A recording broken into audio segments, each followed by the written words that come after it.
আসসালামু আলাইকুম এভরিওয়ান। আজকে আমি দেখাবো হচ্ছে আমাদের ছাদের সবজি। দেখেন, এটা হচ্ছে সিম।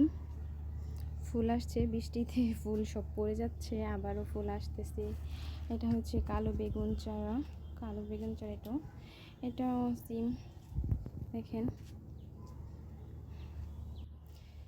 এই যে আমাদের সবজি, কালো বেগুনের ফুল আসছে, লেবু চারা, ওই যে দেখা যাচ্ছে ওটা হচ্ছে আমার অ্যালোভেরা চারা।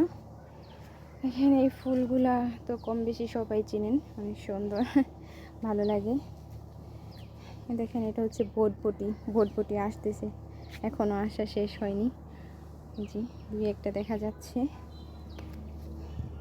কালো বেগুন ছোট ছোট, এখনও হয়নি ভালোভাবে। পুঁই শাক তো সবাই কম বেশি সবারই পছন্দ। পুঁই শাক চারা,